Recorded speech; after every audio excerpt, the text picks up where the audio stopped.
Okay, guys. Today is a great day because I am here with one of the living legend of Arnis, Grandmaster Pallen. I am so happy, really honored to be here with him, and this for me is a special day because Grandmaster, you for me is you are a legend for me because I have seen a lot of documents about you, a lot of videos, as so thank you so much for giving me this possibility to interview you. So how are you, Grandmaster? Thank you. I am fine, sir. And how are you also? And I appreciate that you included me in your MMA program. I've seen you Thank you before so much. also at the Facebook. Thank you, Grandmaster. Today I would like start immediately because I have a lot of questions for you because today is a special day. So I would like to ask you a lot of questions about you and your history. The first Great, question. great. Oh, thank you. The first question is the lineage of your style because you are a founder of an amazing style of Arnis, Cinco Teros Arnis. This is the first question for you. Okay, okay. Here's the explanation for that. Cinco Terros is actually when my grandfather, but it's not. I changed the cinco, the CINTIROS, into Cinco Terros for identity. So that when you say Cinco Terros, when my spelling is ENKOTIROS,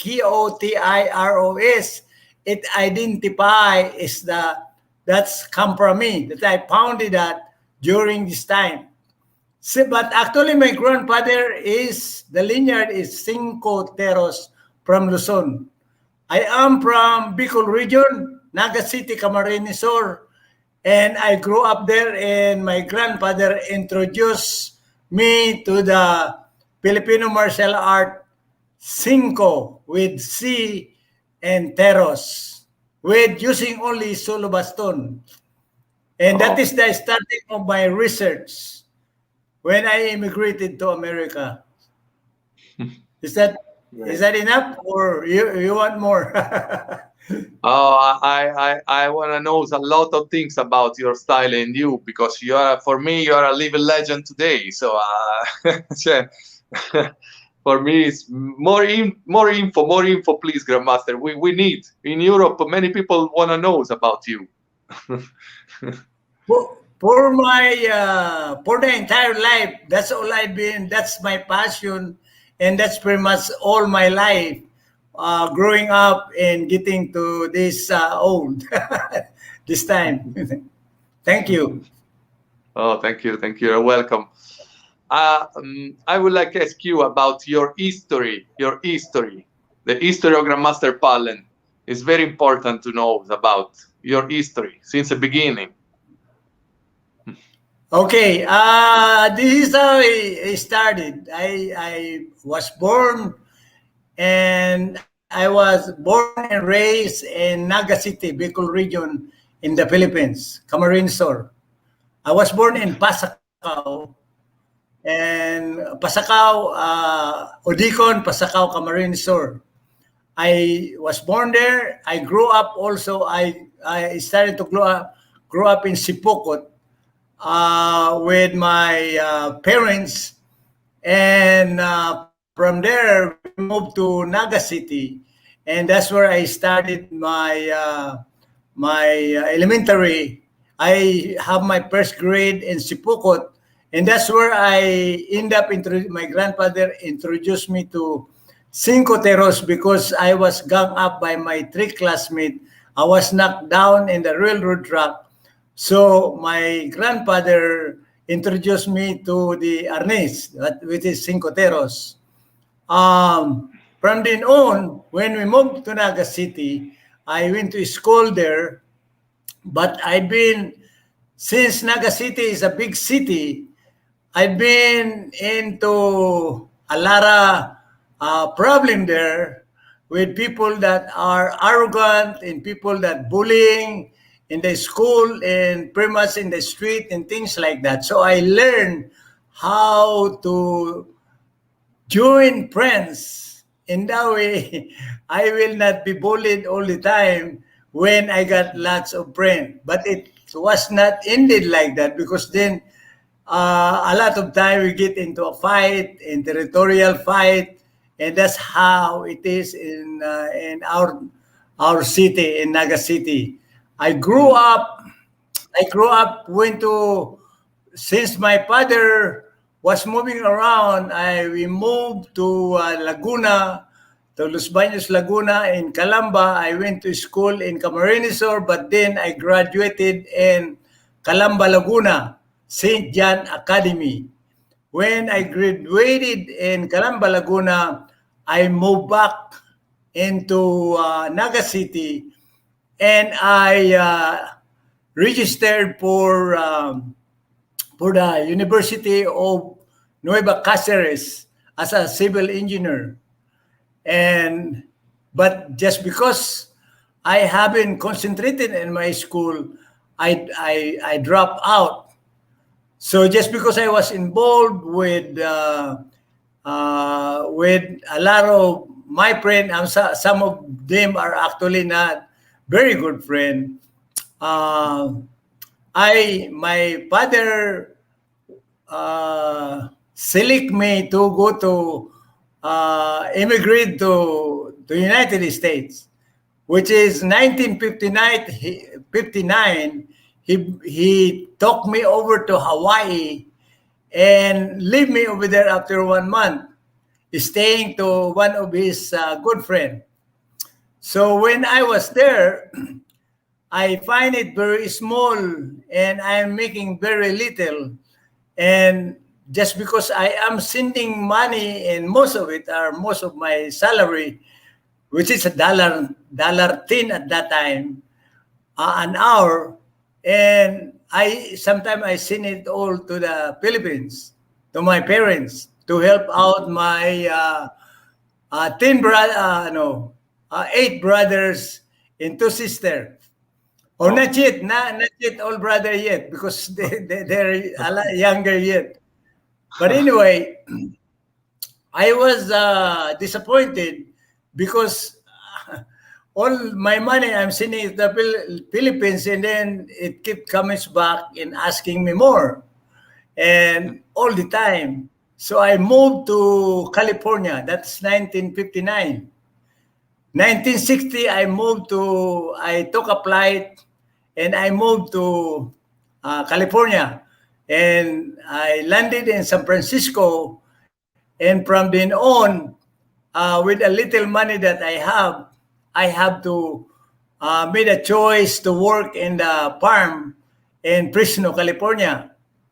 So from there, I'd been working until winter time, and then until the summertime, I move around to the different part of Contra Costa and work in asparagus field, picking asparagus visible.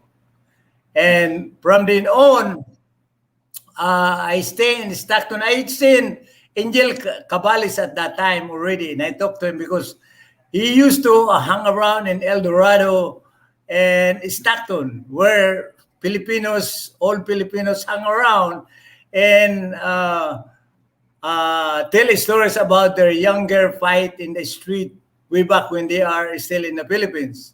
So we used to hang around in the pool hall in Manila Cafe, more like a Filipino type. So after work, we will go there and kind of have, beer. I'm probably about 20, 21 at that time. So I luckily got a job in Auckland. So when I get into Auckland, I have the same story, the same fight in the bar, and a straight fight, and sometimes challenging drivers that are bad drivers, and sometimes they will come out in the car and we fight in the signal light, and that was Oh. my life then at the. Oh, what happened? that's my life then in Oakland, California. I got a job in Oakland, California, but then now we go home in Stockton every weekend. But we work on the 5 days over in Oakland. But then we hung around also in the Filipino town during the weekdays. But anyway, then we get into trouble when we drink a little bit and all that. And so most of the time, my life is actually like that.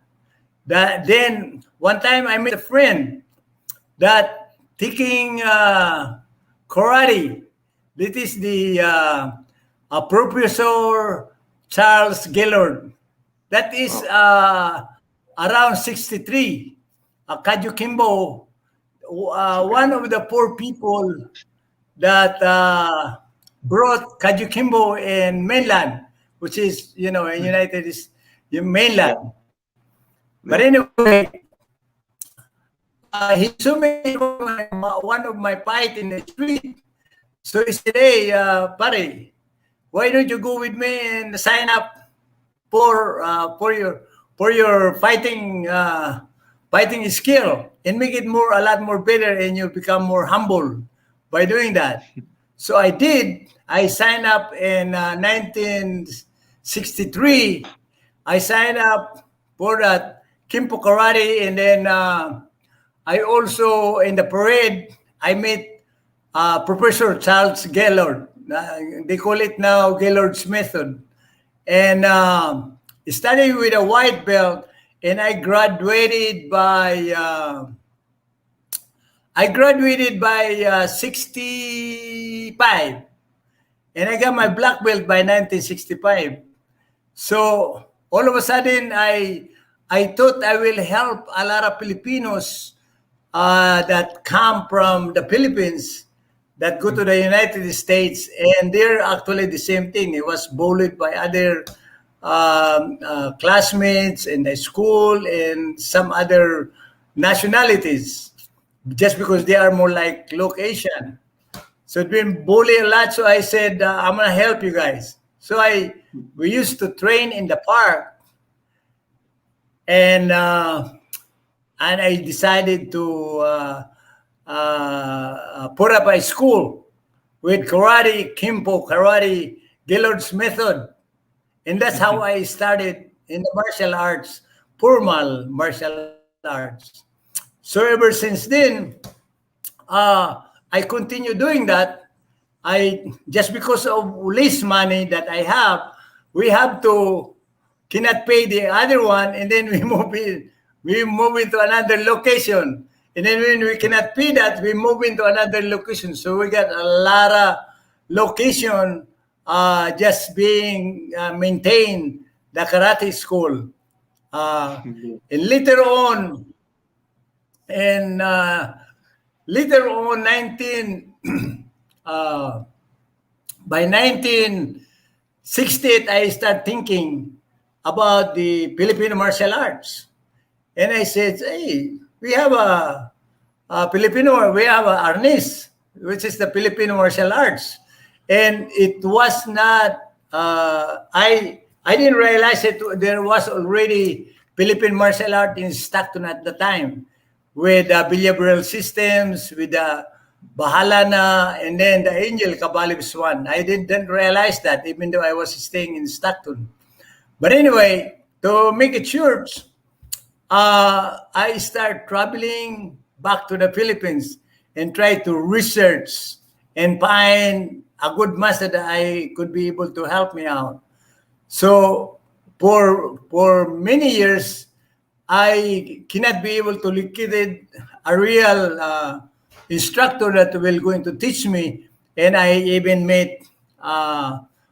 uh, I even met Ernesto Presas first, and then with Roberto at that time in Manila. But then when I moved to another area, I met somebody introduced me to Grandmaster Remy Presas. And that's where I met him 1972, 73 at that time. And so I trained just because of his personality. I trained with Grandmaster Remy Presas for for that time in the Philippines. And then after some time, when I'm going back to the America, he actually awarded me the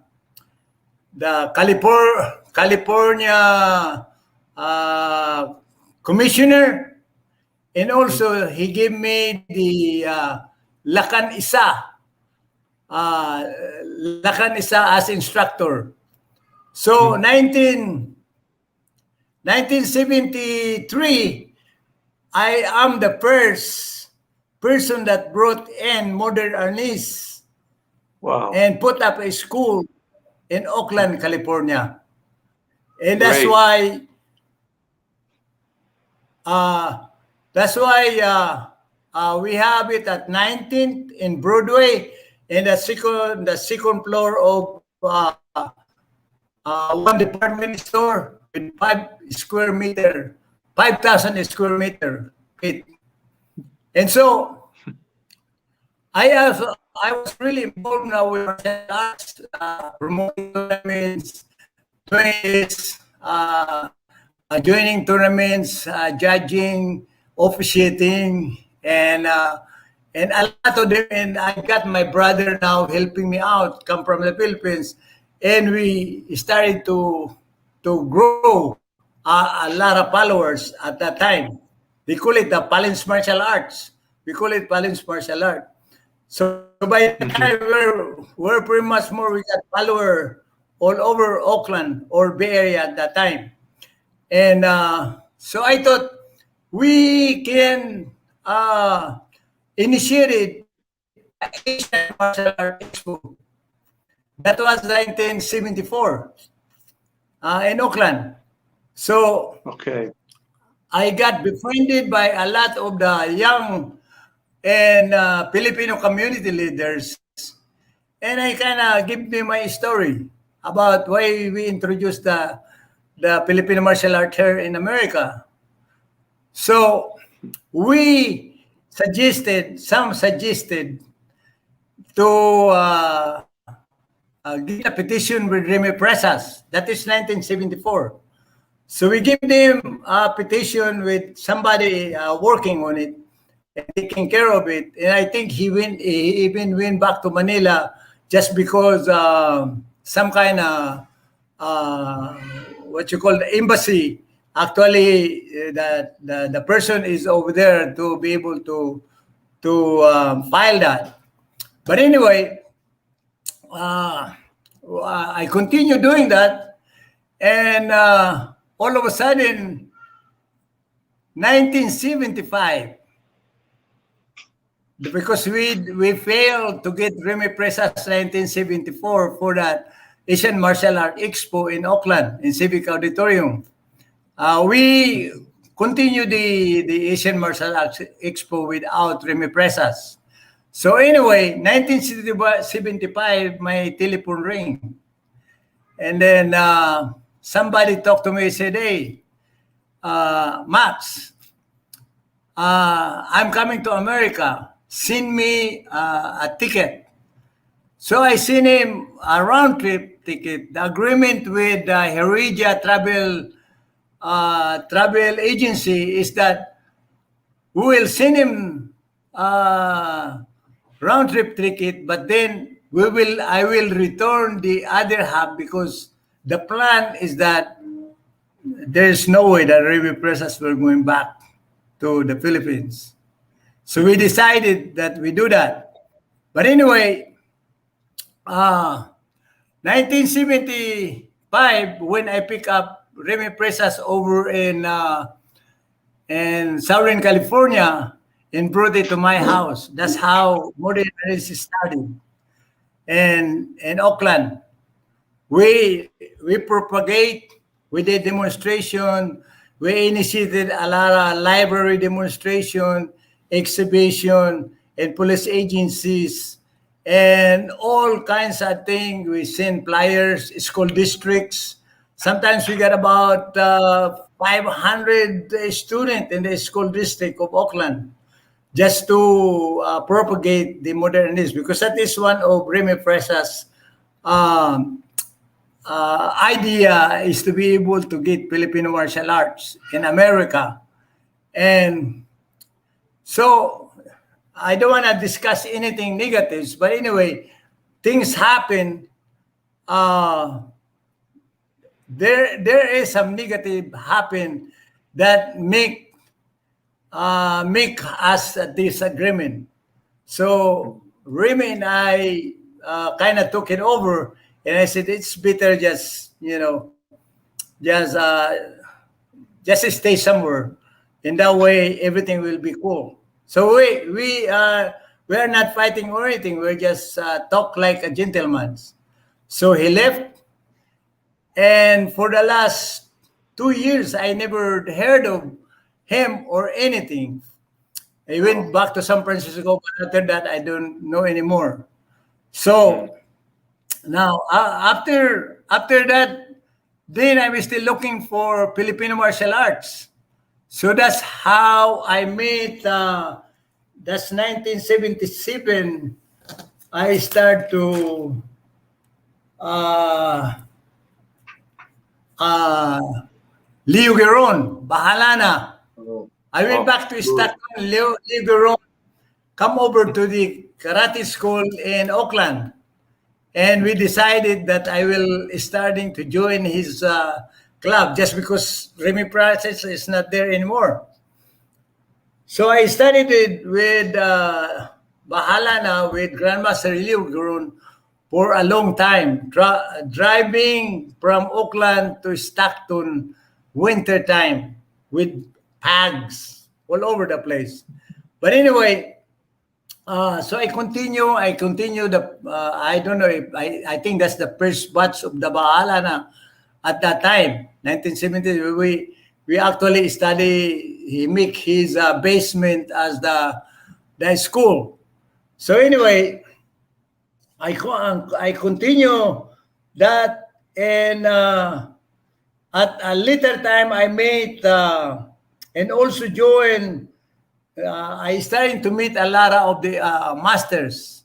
Now I meet Grandmaster Lagusa, Billiard System. So Okay. so when I do that, I went down and joined. I started to join the group in San Francisco by Grandmaster Lantayao.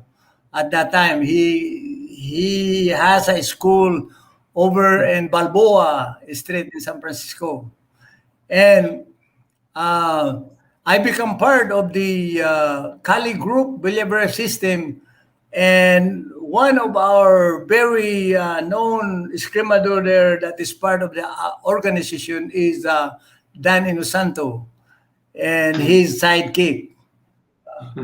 But anyway, uh, but anyway, I've been with him. Uh,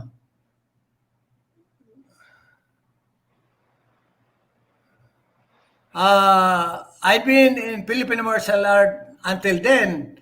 Then, being involved also in the tournaments, we introduce also the Filipino martial arts, which is I start to research how to make a padded, to make it real, because in my in my assumption is that you cannot run away, evade, strike all the time. You got to be able to determine where are you going to block it and then counter. That's the fastest way how to get back to your opponent, is to block. You're close enough, and then you whack him after that. That is my thinking at that time. Great. So when Great I get the principle. padded net, you can do that. So when I research, then I started to meet the Stockton group, and then Grandmaster Bandalan, Grandmaster Bice, Grandmaster Tibon.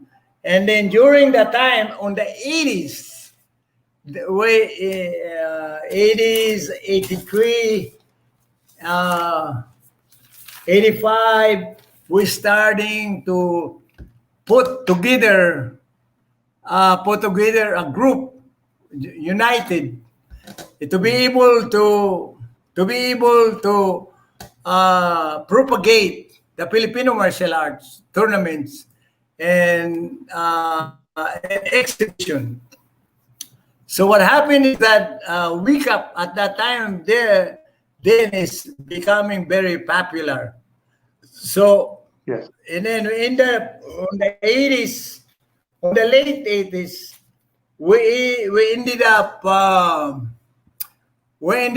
joining the group, and I think until the 90s, and then we all go to the Philippines and fought for the Wake Up group. It was the Bustillo, Grandmaster Bustillo actually called us the renegade because we went to Southern California and fought for the Wake Up tournaments there in LA, and we took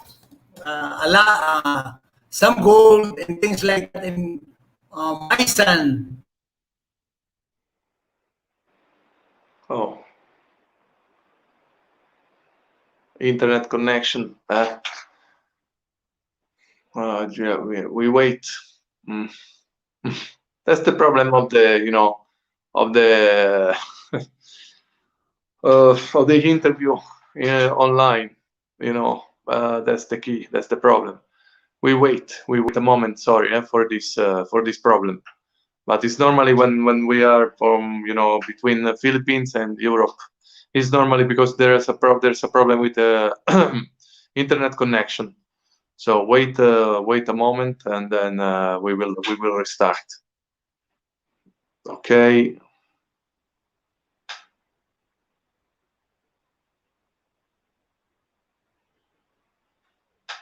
Sorry, Master Claudio.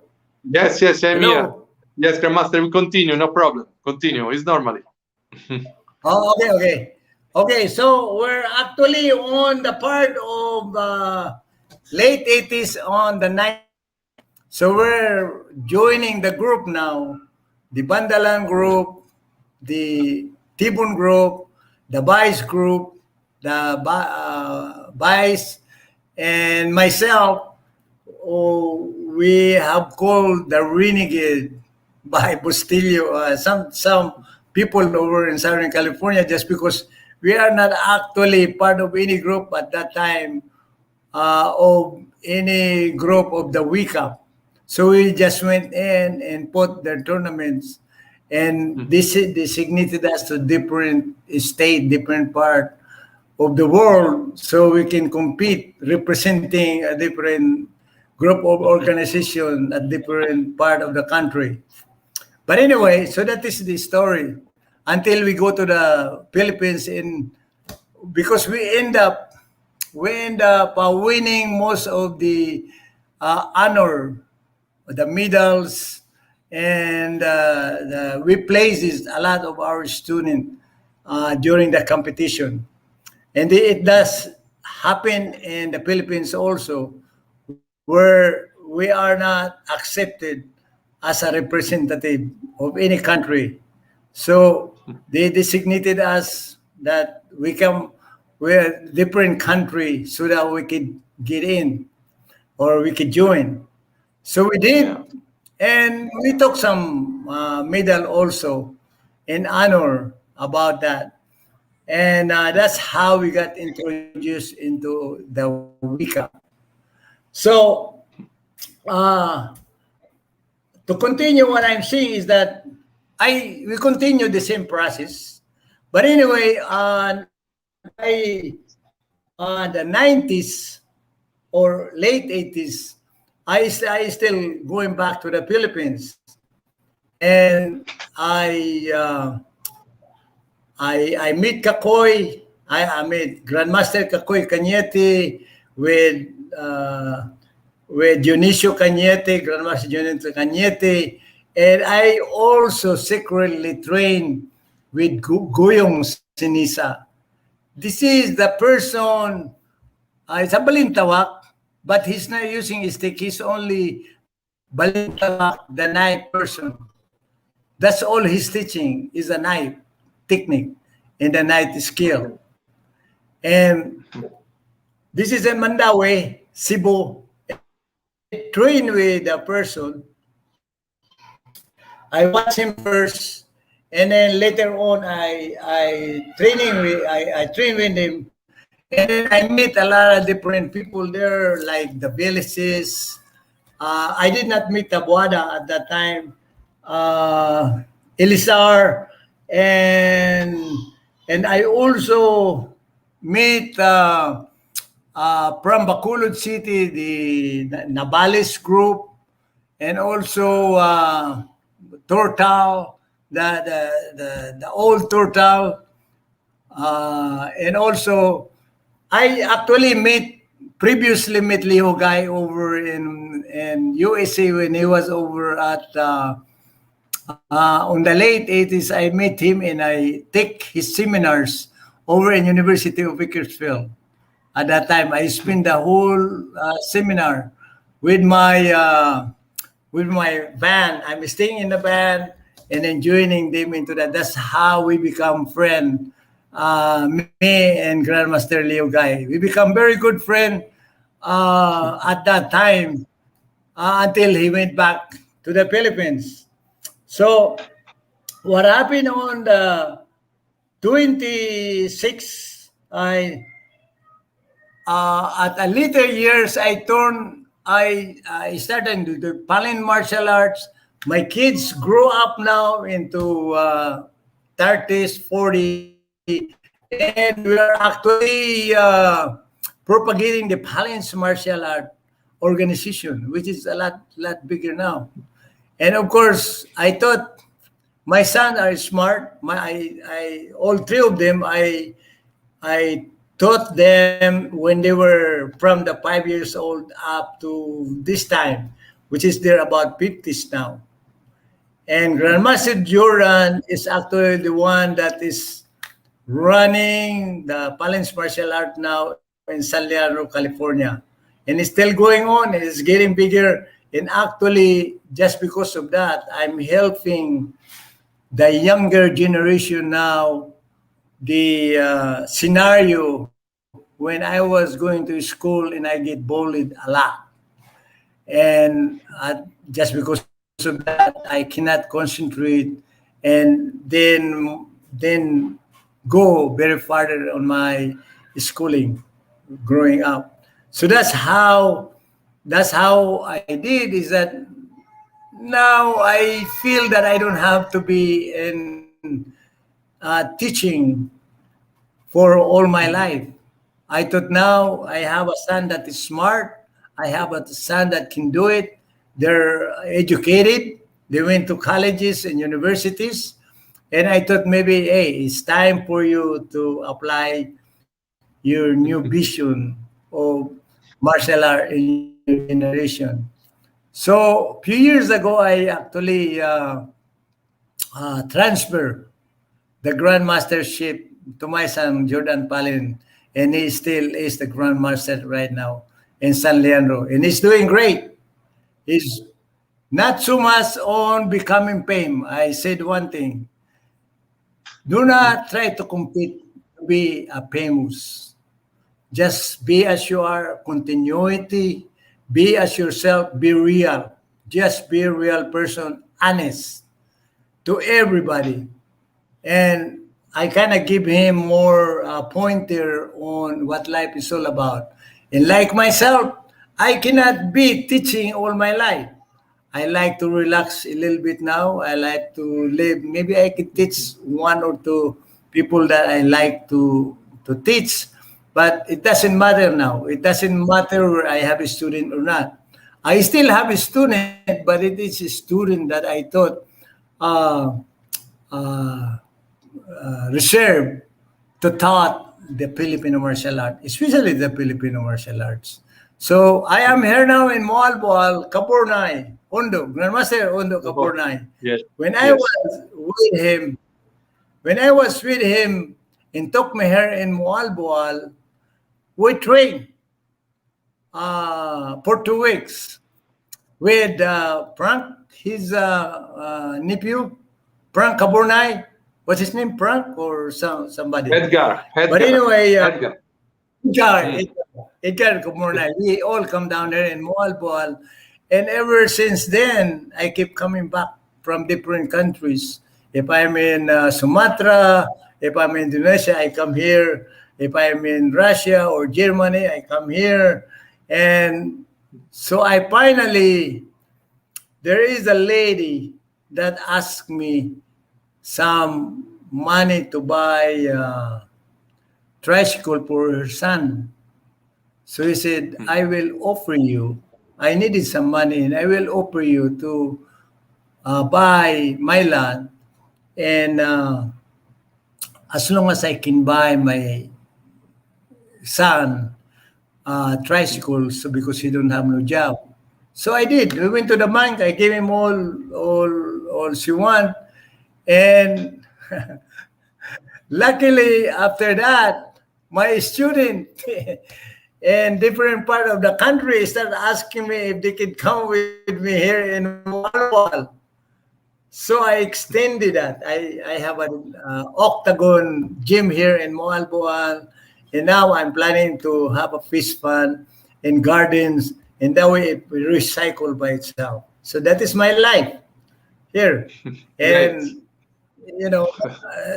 things are just doing right. It's not because I want to be famous. It's not because I want to be somebody. I just wanna live simple life and happy and peaceful and a lot of friends. And that's my life now. So that's all I can contribute to you. Question. Thank you so much. Thank you so much, Thank you very Grandmaster. much. You explain, you talk about a lot of grandmasters, very very very famous grandmasters as your teachers. So it's fantastic. You have a lot of experience. When you told me about the Grandmaster Presas, Grandmaster Leo Giron, Grandmaster Lagusa, a lot of other grandmasters. So I it's amazing. excuse, excuse me to interrupt. When I did not see Remy Presas when he left 1977, and he come to United States 1975. And 19, I did it again to another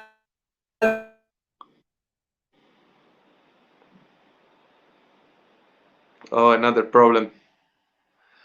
Sometimes it's better, I think so. It's stop incoming calls on the phone or by phone because there's a problem with the internet connection. But no problem for this. We continue. We continue. Yes, Grandmaster. Okay. Yes. Okay. So 1985, I uh, I sent also a round trip ticket from another guy, the Balintawak master, which is I stay in their house in Mambaling. I met his dad. I study some in his dad, the Sabidra, uh, Vicente, Atilio, and then he told me to help out Ising Atilio. So we did.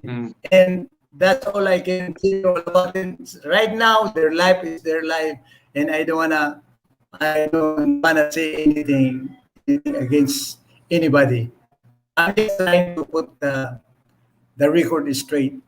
That it was then 1985 until you come down to my house and I kind of fix and help so that he can be able to uh, be as famous as he is now.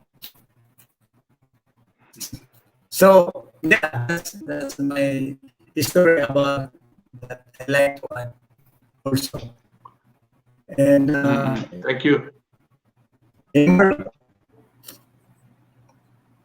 Thank you. Thank you, Grandmaster. Thank you, Grandmaster, for this big history, big history. I would like to ask you because for me it's a pleasure and an honor to ask you this kind of question. I would like to ask you about if you can tell me on Grandmaster Remy Presas as a scrimador, and Grandmaster Leo Giron as a scrimador, because I know they were very good fighter. They good very scrimador. No.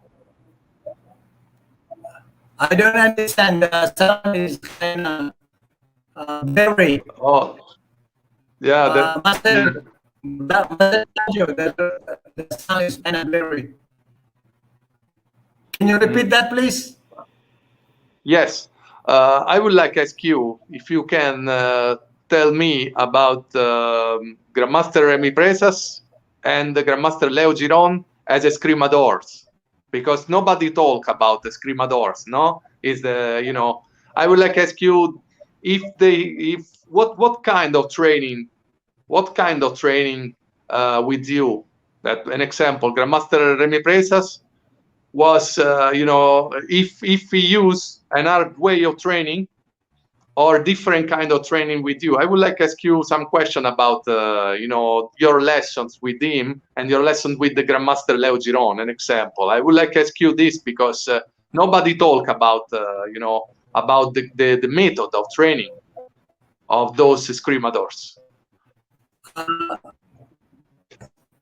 I'm sorry, but I cannot understand because of the sound, because of the speaker sounding you too far or close. It's not very clear. What is the question? The Remy Presas teaching or I don't understand. Yeah, about teaching. Yes, about teaching with you, because some grandmaster use the hard way of teaching, using stroke in a hard way, or some other use technique like number 1, number 2, number 3. It's a different way of teaching. I would like to ask you the difference between Grandmaster Remy Presas and Grandmaster Leo Giron. Actually, Master Claudio, when it comes to teaching, is that every grandmaster has ways of teaching. Seriously, one is better than the other. So my observation is that their self-experience or personal experience from different people is going to be different regardless. So I don't look at now that I get more experience and get older. I don't look at it how good he is, how bad is the other person is, because everyone has a different way of doing things. That's why I understood it. Is Remy Presas has his own way of teaching. And when I saw him the first time in 1972, 73, he's the different person when I saw him back in 1980s or 90s. He's a lot smoother and everything, but that doesn't mean he's not smooth 1973, 72. It was a different time at that time. So I don't regard this as I'm better than the other. I regard this is that you develop a skill on your own as you go along. You adjust because of your student, or you just adjust because of a different vision on how you can be able to mold somebody. So I don't have this, he's good, he's bad. I don't like the way he is, and I like the way he is. I don't try to compare. Just like anything else, when two-person is there, I don't compare those two-person. Because two-person sometimes, the skin, I listen to you, your answer is is different. Just because you're picking up the thinking of that person is different from you. Absolutely, absolutely, So absolutely, Grandmaster. there's a, so that's how I can explain about that. There are I've been in tour with Grandmaster Tabuada and his schools. We have Hartman and the son of Geron, Michael Geron. we did we did a tour in the East Coast about a few years ago, and someone told me that I don't stop, yeah, change the way I do seminar because I talk a lot. That's my skill. That's the way I can be able to make it a lot easier for a student.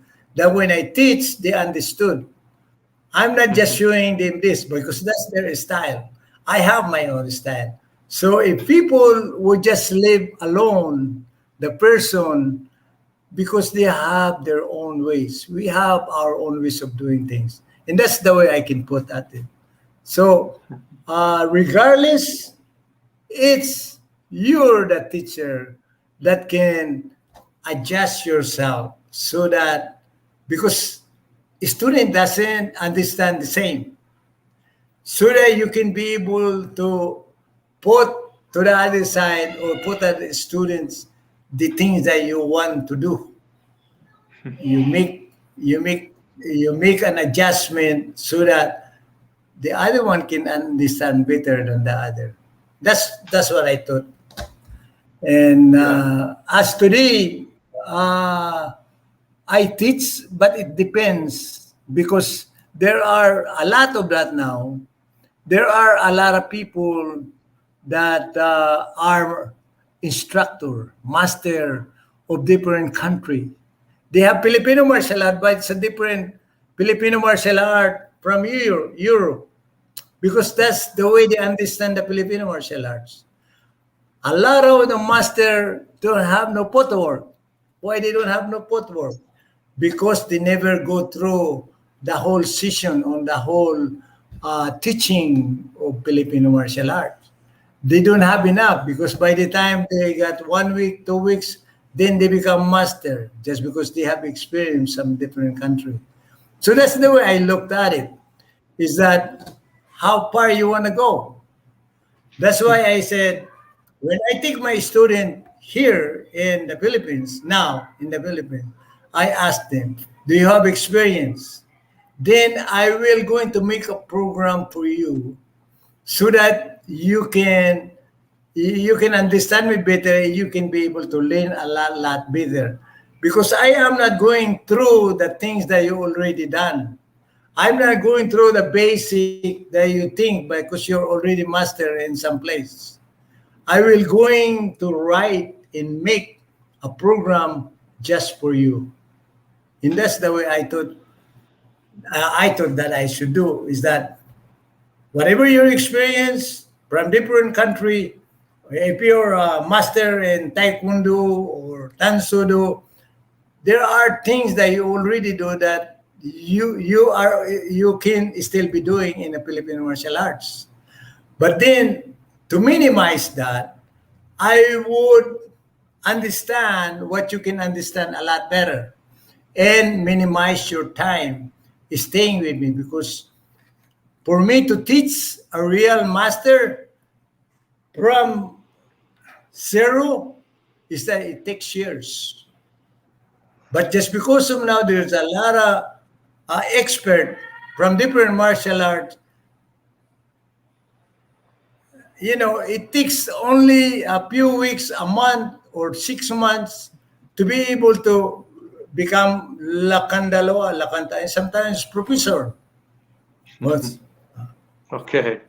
and Yes. some, that is why I think is that the designing of own program because of your past experience. I think, to me, I think is the just the wisest thing that I can be able to contribute Filipino martial art so that people will understand, that in 2 weeks I will not going to be able to teach you the footwork.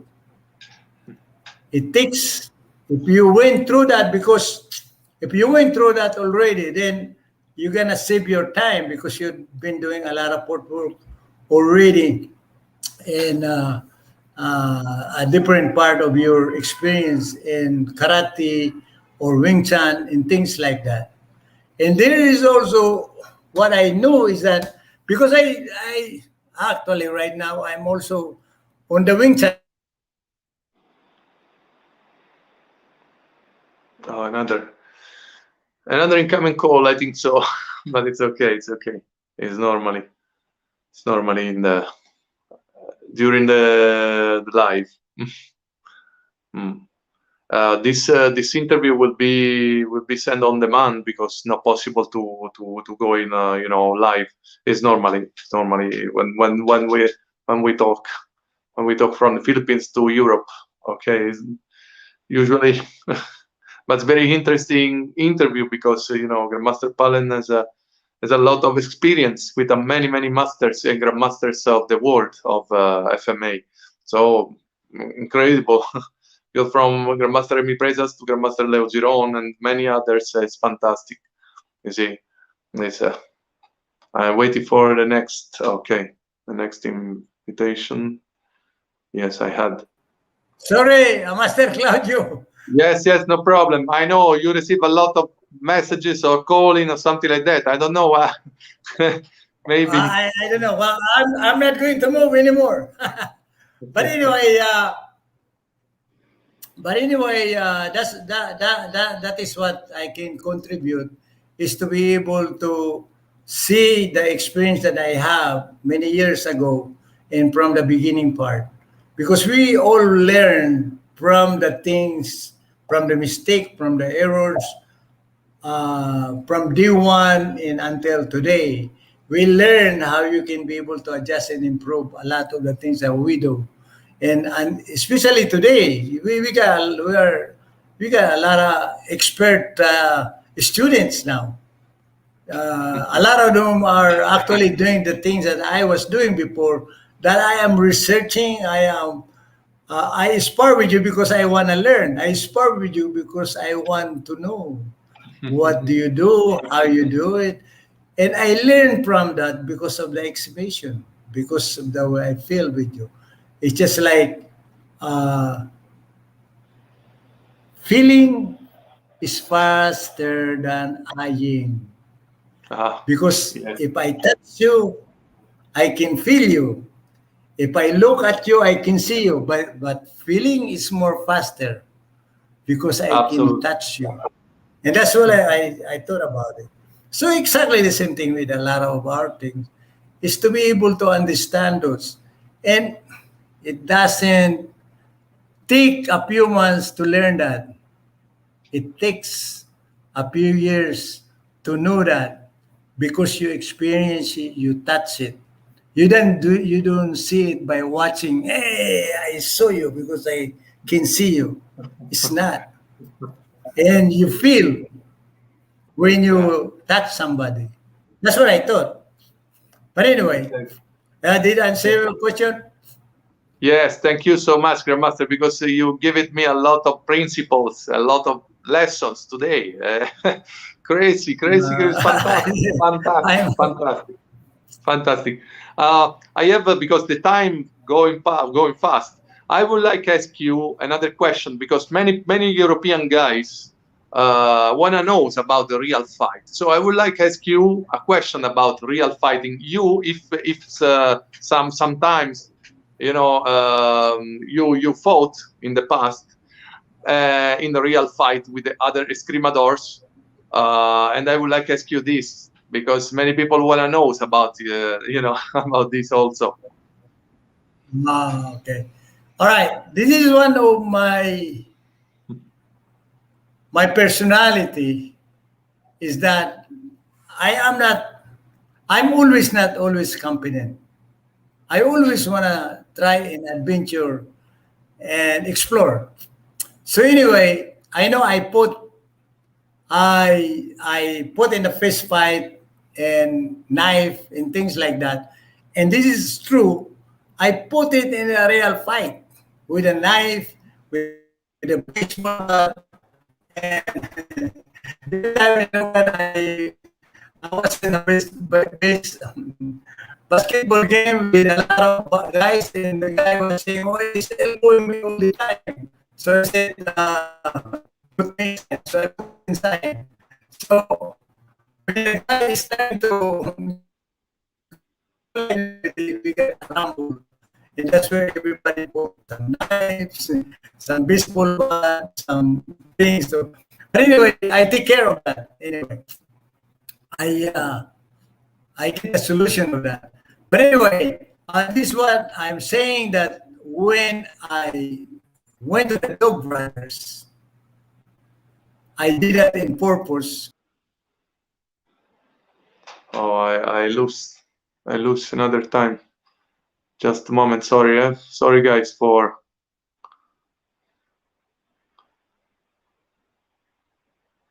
Experience how it is to fight something that I don't know. I don't know their experience. I don't know if they're professional. So I went down in LA, in Southern California, and then I went to watch the Dog Brother fight. Mark Denny was there. So when everybody, they're matching now. So down in matching, I went down and man, everybody got a match already. So I said loudly, anybody who wants to fight me. And I was actually 60 years old. And these are 24 years old, 34 years old, and no one probably 45 years old. These are young boys, young guys. But anyway, Yes. and one guy come up to me and shake my hand. I will fight you. And that is uh, Mark Denny's sidekick from, I think, Australia or somewhere in Europe. You, a lot of people know him on that. He's one of the guys that's been training Mark Denny for many years. So we shake a hand, and then when we put, I borrowed everything from sticks to gloves to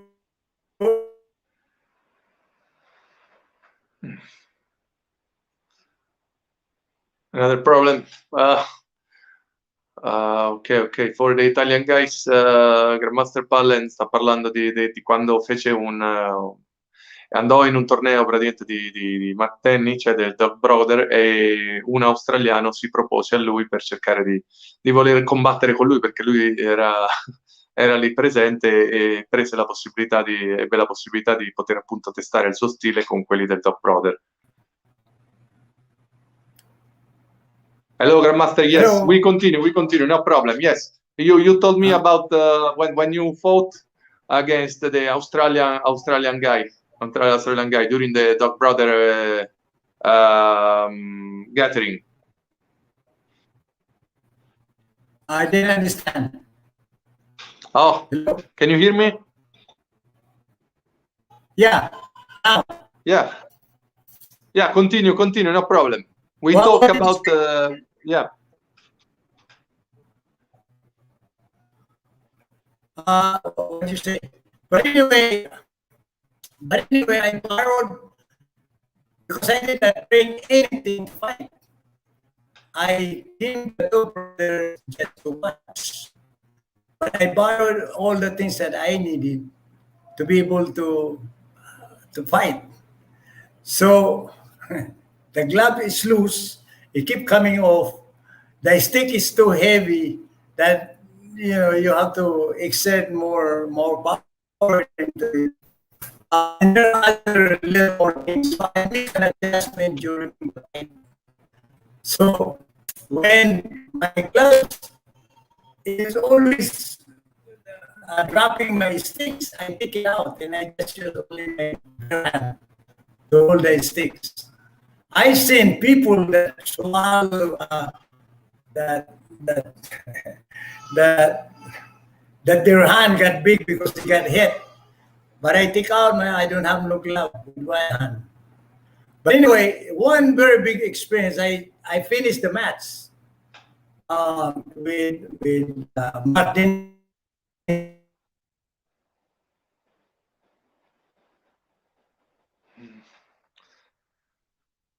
I'm sorry for this another stop connection, but That's the problem. That's why we prefer to send internet interview, online interview, live interview on demand tomorrow. Because there's a problem with today with the internet connection. I'm so sorry for this, but we try our best. But anyway, Yes. Yeah. I have another fight. I have another fight after the first fight. I shake another hands and then we agreed that we will fight. He is one of Dan Inosanto's students. And it was a very learning fight.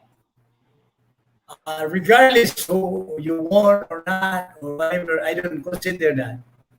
I was there to fight, but then I got poked in the eye. I never thought, I never actually put too much time on trusting because it's not allowed, especially in the tournament. But I learned that that's very important technique that you should get used to is to defend yourself from the trusting. And as for this time, that's the thing that I'm concentrating on now is to what will I do on the trusting. I know depletion is fun, but there is some other things that you can be able to develop to do that. But anyway, that's how my experience with fight. I got before the brothers, we have a contract that somebody challenged me in tournaments. And he's from Southern California. He's an expert guy. He said, well, while I was conducting the tournament, he come up to me and says, I want to fight you. We'll conduct. And during the problem yet. Today is no good day for the interview, maybe, but we can continue. In Italian language, Grandmaster Pallen stava parlando di quando incontrò anche un altro studente del Gran Maestro Inosanto. So anyway, that is the style that I've been learned when I was in the Philippines. Those are the real one, the solo baston. And that is one of the more like the real one that I explained to you how a screamer can fight. It's not just taking away things, it's all that. That's the way we do it in Bicol region. Is that if you want to kill somebody right away, you hit it in the temple. If you want to bring down the 6 feet into a 3 feet, you hit him in the shin. And that's the way I understand it. And because of my experience in searching and all that, I being able to experience a lot of those that I know now. And that's all real. It's no fake. It's no lie. It's all I'm saying is the real history of myself and how I experience it. It's nobody's experience, it's mine. So thank you for that Thank question. you, Grandmaster. Thank you for your experience. Thank you for your thoughts in the past. And you explained me a lot of things, a lot of principles today. And I am happy, to have the possibility to interview you. Sorry for some, connection problems, but it's normally from the Philippines to to Europe. Sometimes it's normally that way. I would like to say thank you, Grandmaster. Thank you, Grandmaster, for this interview because the times go fast.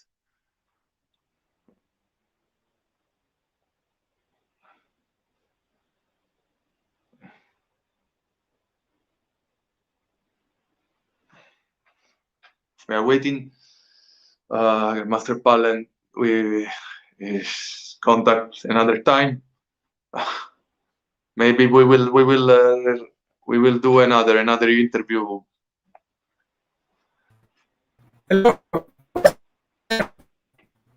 Yes, I hear you now. I hear you now another time. Yes. I Okay. think the question Sorry. giving us trouble. Sorry. Can you repeat, please?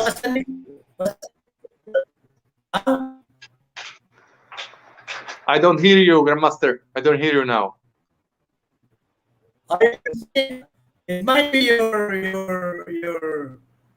it might be here you go. I see you now. Okay, Can you see okay, me? perfect, perfect. Yes, now yes, now yes. Yes. Okay. You can ask more question if you want. What's the next question? Yeah, next question, last question for you, because 1 hour passed so fast with you. Next event of Grandmaster Pallen in the world.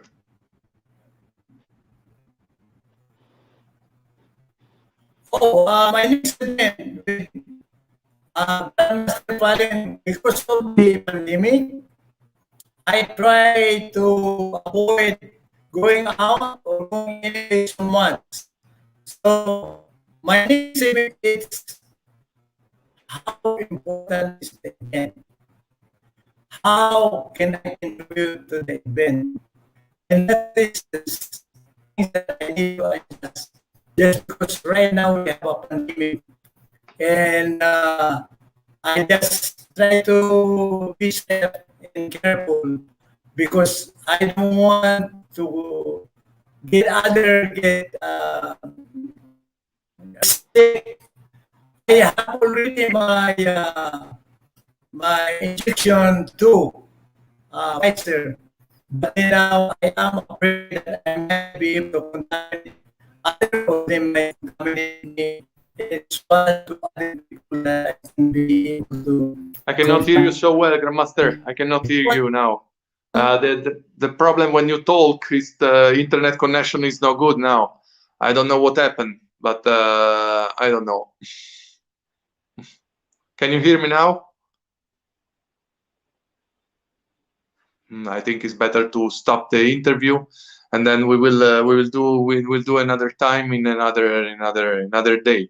Sorry for this internet connection. Okay, sorry, Grandmaster Pallen. Sorry for the internet connection, but we better if we stop the interview and we will do another time.